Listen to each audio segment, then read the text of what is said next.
अच्छा छबड़िया नहीं क्यों तुम्हें भी गुस्सा रखा है। साले सारे मग बचा लो सारे मग बचा लो, तुम्हारा गुस्सा आएगा तुम शायद मग नहीं तोड़ोगे ये सोच के कि नुकसान हो जाएगा, वरना आजकल तो मग टूट जाते हैं किस बात पे? खिलाड़ी अनाड़ी बोलने पर। अपनी अपनी श्रद्धा है, अपना अपना गुस्सा है, क्या कर सकते हैं। गुस्सा तुम्हें भी आता है, गुस्सा मुझे भी आता है, बट घर में नहीं कर सकते ना, क्योंकि तुम कब तोड़ोगे मम्मी तुम्हें तोड़ देंगी। बट बिग बॉस में तो तुम कुछ भी करो क्या ही पड़ता है फर्क, टीआरपी बढ़ेगी, 4 बातें सुनने को मिलेंगी। बट उस बारे में मैं बात नहीं करूंगा अभी, क्योंकि उस बारे में मैं पहली बात कर चुका हूँ अपने सेकंड चैनल पे, देख लेना, लास्ट में वीडियो आ जाएगी सजेशन में। बट अभी क्या हुआ, अभी एल्विश भाई आ गए सपोर्ट में। मेरे को कोई प्रॉब्लम नहीं, सपोर्ट सबकी अपनी अपनी क्या कहते हैं चाहत होती है, पसंद होती है, तो सबके पास फ्रीडम होनी चाहिए। बट जो भाई ने बात बोली उसमें मेरे को थोड़ी सी एरर दिखी है। ये फन के लिए ठीक है कि भाई फन मजाक उड़ा दिया, वो जोकर लगा दिया, बट भाई है तो इंसान ही भाई, वो भी तुम उसकी जगह हो जाओ। मान लो तुम अच्छा भी कर रहे हो, एक आदमी सिर्फ गलत नहीं होता भाई, अच्छी चीज भी कर रहा होगा, मैं नहीं देख पा रहा, मैं भी अच्छी चीज भी कर रहा हूँ, उस चीज को ना दिखा के तुम मजाक के चक्कर में भाई किसी को डिप्रेशन में ला दोगे भाई, मैं जेन्युइन बता रहा हूँ भाई। मीम बनता ही मजाक के लिए है, किसी मीम बनाने वाले का ये इंटेंशन नहीं होता कि हाँ बदनाम कर देंगे, करियर खत्म कर देंगे, वरना उसे नेगेटिव पीआर कह देंगे, है ना। तो मीम बन ही मजाक में रही है, और बन रही है उसके पीछे भी एक रीजन है, वो बंदा खुद, उसका भाई इतनी पोस्ट डाल चुका है अब तक, कलमिंग, जो मुझे अभी कुछ समय पहले तक नहीं मालूम था कि वो भाई है, उसका सगा भाई है। थारा भाई जोगिंदर ने को मैसेज किया उसने, क्योंकि थारा भाई जोगिंदर ने आके सपोर्ट कर दिया था कि उत्तराखंड वालों, पहाड़ियों, सब आ जाओ, ये आ जाओ, उसका ये इतना अच्छे काम करता है। मैं कहा बिल्कुल आना चाहिए, बट उसको भी नहीं मालूम था कि कलमिंग कौन है, तो उसने अपनी व्लॉग में डाल दिया उस चीज को। मैंने पहले जोगिंदर वाली रील देखी थी, गजब आदमी है, फिर मैंने ये देखी, फिर मेरे अंदर से मीम आई, गजब बेइज्जती है। पॉइंट पता क्या, ये सारा एक नैरेटिव बनता जा रहा है कि हम लोग या जो ऑडियंस है या मेकर्स जो हैं वो जानबूझ के UK07 को टारगेट कर रहे हैं, अटैक कर रहे हैं, या बदनाम करने की कोशिश कर रहे हैं। मैं कहा पहली चीज, क्या तुम्हें फॉर्मेट नहीं मालूम था ये शो में क्या होता है? पता था ना, देखा था ना, OTT तो देखा ही था, भाई साहब आंसुओं से रोए थे जब एल्विश भैया जीते थे। अब शो में टारगेट करने का मीनिंग क्या हो गया कि उसने कुछ कहा और उसकी आधी बातें दिखाई और आधी बातें काट दी, जैसा अभिषेक के साथ हुआ, फुकरा इंसान के साथ हुआ, एक बार नहीं मल्टीपल टाइम्स हुआ है। यूके के साथ क्या हुआ बताना जरा, अनुराग दोगले के साथ क्या हुआ है, एक भी इंसिडेंट बताओ जहां पे आधी बातें दिखाई हो। वो तो पूरा लाइव पे दिखता भी है, पता भी है, अगर आधी बातें दिखाई होती ना, ट्रस्ट मी, तुम्हारे पास भी क्लिप होती, मेरे पास भी क्लिप होती, ट्विटर पे आधी चीजें यही होती।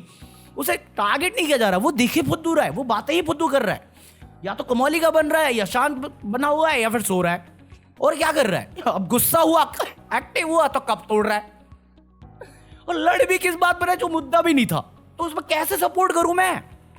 और तुम बोल रहे हो हाँ मजाक बना रहे हैं, तक ठीक है, बट वो बाहर है, अरे होगा ना, उसे तो लग रहा है वो अपना बेस्ट कर रहा है, क्योंकि आज के प्रोमो में जो आया है उसमें उसने खुद बोला है कि मैं अपनी काबिलियत के हिसाब से बेस्ट कर रहा हूँ। उसको थोड़ी मालूम है कि अंदर क्या कर रहा हूँ मैं और बाहर क्या दिख रहा है। बाहर में जो लोग नए हैं जो मेरे से जुड़ते हैं, ऑडियंस ग्रो करने गए हो ना, तो उनका तो अपना ओपिनियन होगा, जो तुम्हें नहीं जानते।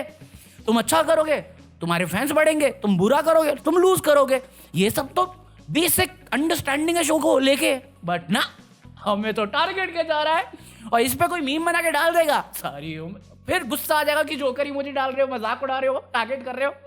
मैं कहा मुझे कोई सेंस ही नहीं बन रहा, उसकी बात होगा। बात तो सही है। अभी कल की एपिसोड में जो लड़ाई हुई है ना, उसमें अगर मेरे को चुनना पड़े दोनों में से, दोगला और अरुण में से, मैं अरुण को सपोर्ट कर रहा हूँ भाई इस फाइट में। अरुण की गलती नहीं, अरुण ने बहुत सा उस टाइम तक, उसके बाद वो सारा चीज हुआ, और कॉलर पकड़ लिया, कॉलर, तुम समझ रहे हो, दिल्ली में हाथ पैर टूट जाते इसमें, और ठीक है हमारे यहाँ ऐसा ही होता है।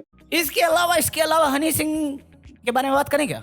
अरे कुछ नहीं, वो नहीं है, उसके 2 नए राइटर आए हैं पाजी के, रॉनी और गिल, जिसने कला स्टार लिखी थी और रीसेंट सॉन्ग लिखे हैं पाजी के, तो उनका इंटरव्यू आया, तो उसमें वो बात करते हैं आने वाले ट्रैक की, और वो कैसे मिले। देखना है तो देख लेना, वरना फास्ट फॉरवर्ड कर देना, मैं बता दूंगा कहाँ पे खत्म होता है। ਫਿਰ ਪ੍ਰਿੰਸ ਭਾਈ ਨੇ ਸਾਨੂੰ ਬਾਈ ਨਾਲ ਮਿਲਾਇਆ, ਸਬੱਬ ਬਣਿਆ, ਅਸੀਂ ਗਏ, ਉਹਦਾ ਅਚਾਨਕ ਇੱਕ ਬੀਟ ਚੱਲਦੀ ਆ, ਵੀਰਾ ਕਹਿੰਦਾ ਹਾਂ ਵੀ ਮੁੰਡਿਓ ਇਹ ਤੁਹਾਡਾ ਟੈਸਟ ਆ ਵੀ ਆ ਬੀਟ ਆ, ਇੱਥੇ ਗਾਣਾ ਲਿਖੋ। ਅਸੀਂ ਆਪਾਂ ਮੇਰੇ 3-4 ਮਿੰਟ ਦੇ ਵਿੱਚ ਵੀਰੇ ਨੂੰ ਸਥਾਈ ਲਿਖ ਕੇ ਫੜਾਤੀ, ਖਤਮ ਕਰ। ਅਗਲਾ ਗਾਣਾ ਆ ਰਿਹਾ, ਉਹ ਅਗਲਾ ਗਾਣਾ ਦੱਸਿਆ ਹੀ ਆ, ਉਹ ਤਾਂ ਬਾਈ ਦੀ ਲਾਈਫ ਆ, ਉਹ ਬਹੁਤ ਗ੍ਰੈਂਡ। ਅੱਛਾ, ਜਿਹੜਾ ਤੁਸੀਂ ਉਸ ਟਾਈਮ ਤੇ ਵੀ 5-7 ਮਿੰਟਾਂ ਚ ਲਿਖਿਆ, ਸਥਾਈ ਲਿਖਿਆ, ਉਹ ਕਿਹੜਾ ਗਾਣਾ ਸੀ?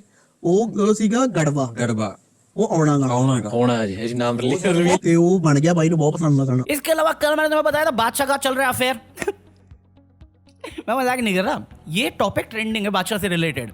उसका जो सॉन्ग था जवाब, उसका तो कोई अपडेट नहीं है। उसने बोला था अभी म्यूजिक वीडियो तैयार नहीं, गड़बड़ है, उसमें टाइम लगेगा VFX में। उसके बाद कोई अपडेट नहीं आया। उसके बाद ये अपडेट आ गई कि मृणाल ठाकुर और बादशाह शिल्पा शेट्टी की पार्टी में मिल गए, हाथ पकड़े चल रहे थे, तो अफेयर कंफर्म, मतलब रूमर्स आ गए। अब उस पर बादशाह ने रिएक्ट कर दिया कि जो तुम देख रहे हो वैसा कुछ भी नहीं है। इस पर एक न्यूज़ चैनल वाला है जो रैप म्यूजिक की न्यूज़ देता है रेगुलर बेसिस पे, वो कहता है बादशाह की जो गाना आने वाली थी ना जवाब हनी सिंह के ऊपर, उस पे ये पोस्ट किया उन्होंने। मैं कहा न्यूज़ देखता भी है तो रैप के अलावा कुछ? वो ठाकुर वाली बात कर रहा भाई साहब, वो वाला ठाकुर नहीं, मृणाल ठाकुर जर्सी वाली। हम मालूम है तेरे बाप को मत सिखा, चल। इसके अलावा सब लोग टाइगर 3 और दिवाली के बारे में बात कर रहे हैं। टाइगर 3 ने इतना पैसा कमा लिया, ये रिकॉर्ड तोड़ दिया, वो रिकॉर्ड तोड़ दिया। मैं कहा तेरे घर में पैसे आ रहे हैं क्यों ही जानना, मूवी देख ली तो ये बता अच्छी है कि बुरी है।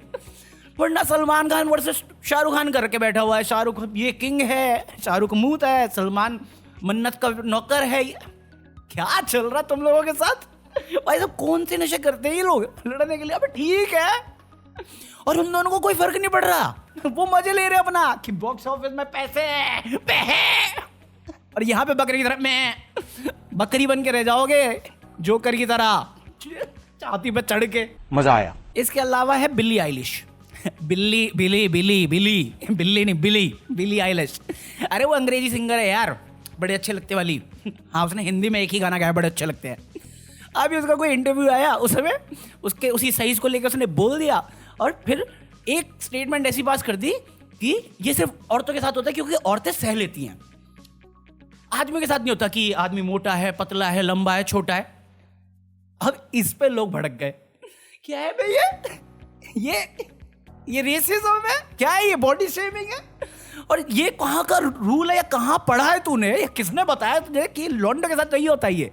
भाई कमेंट देख लेना कितने लोग मुझे गंजा बोलते हैं, और जिनकी हाइट छोटी है उन्हें कितने लोग बौना बोलते हैं, जिनकी हाइट लंबी होती है उन्हें कितना ताड़ का पैर बोलते हैं। सबके साथ होता है यार ये। अब मेरी तो बचपन से आदत रही है कि मैं अपने आप को मेंटेन करके चलता हूँ कि अगर मैं ज़्यादा फूल रहा हूँ तो वापस मैं डाइट मेंटेन कर लूँगा अपनी, या ज़्यादा पतला हो रहा हूँ तो फिर मैं थोड़ा बढ़ा दूंगा खाना। तो मैं उस कैटेगरी में कभी जाता ही नहीं हूँ। बट बॉडी जिम लड़कों के साथ भी होती है और लड़कियाँ यही करती है और लड़के भी करते हैं भाई। तुम्हारे साथ सिर्फ एक साइड से हो सकता है, बट दोनों साइड से होता है, दोनों साइड से होता है। बट इस स्टेटमेंट के बाद काफ़ी कॉन्ट्रोवर्सी क्रिएट हो गई। देखो मेरे को कोई फर्क नहीं पड़ता क्योंकि मेरे को पुराना वाला होता ना, मैं वर्जन अपना झाड़ दे होता, पूरी वीडियो में झाड़ रहा होता मैं इसको। बट अभी मैं थोड़ा मेच्योरली देखता हूँ इन चीज़ों की, चलो इसको इन्फॉर्मेशन उतनी नहीं होगी इस चीज़ की लेके, बट इस पर काफ़ी लोग ऑफेंड हो गए। अब मेरा हिसाब सिंपल सा है, प्रॉब्लम सोल्यूशन। प्रॉब्लम क्या है? तेरे को प्रॉब्लम है, छोटे घर वाले सर्जरीज होती है ना, आयशा टके ने भी तो कराई है। और कुछ लोग तो होते छोटे हैं, तो वो बड़े घर वाले थे, जिनको समझ में आ रहा छोटे बड़ों का, वो लाइक करके जाएंगे, क्योंकि फिर वो डायलॉग जो आने वाला है वो तुम्हारे लिए है। Still so vulgar. मेरे लिए तो है ही, मैं लीडर हूँ ना, एटलीस्ट थैंकफुली मैं गमला आर्मी का लीडर हूँ। रेस्ट इन पीस ब्रो से ना। बाकी लीव लाइक अगर एंजॉय किया, बाकी इससे ज़्यादा इंटरेस्टिंग टॉपिक नहीं थे। बाकी अब जा रहा हूँ मैं बिग बॉस देखने, फिर से अनुराग आज हगने वाला है तो दूसरे चैनल पे फिर से उसे कगल ले आऊँगा मैं, ठीक है? लाइक कर देना, पीस आउट।